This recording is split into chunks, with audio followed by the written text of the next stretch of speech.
Thank you for being with us. Right here on 6, I'm Alexis Crandall.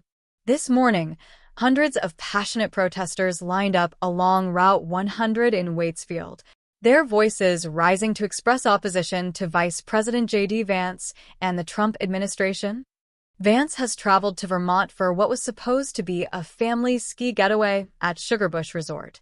But his presence? It's ignited a wave of strong reactions from both supporters and critics alike. NBC 5'S Junior Martinez was there, right in the middle of the action, speaking directly with people on both sides to hear what they had to say about the vice president's visit. Video footage begins. This was the scene in Waitsfield on Saturday, and it was impossible to ignore. Crowds of demonstrators, hundreds strong, flooded Main Street. People had traveled from all corners of the state to take a stand, waving signs, chanting loudly, making sure their message was heard. They were there for one clear reason: to protest Vice President J.D. Vance's visit to Sugarbush Resort during his family trip. To many, his presence represents something far bigger than a ski vacation.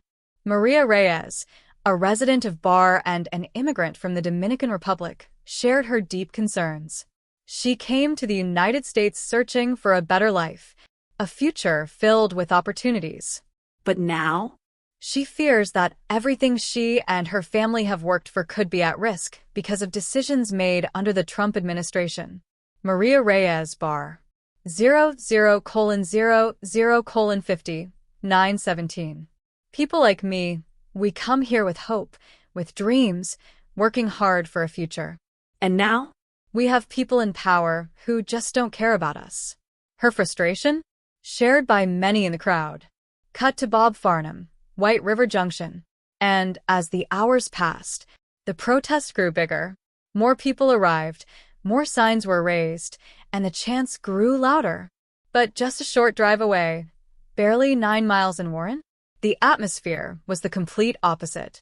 There, a different crowd had gathered, but this time, they were welcoming Vice President Vance with open arms, showing their support for his policies and his presence in the state.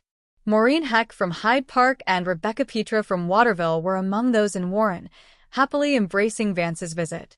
Opinions were divided, and they were loud. But one thing everyone seemed to agree on: regardless of political beliefs, every American has the right to speak up and be heard. Joe Fagan, a Pennsylvania native, watched the protests unfold, seeing them as a reflection of a much bigger issue: the deep political divide that has been growing not just in Vermont, but across the entire country.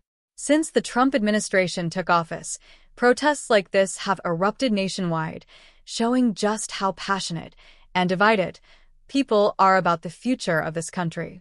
The conflict? It's not just here, it's everywhere. And it's far from over.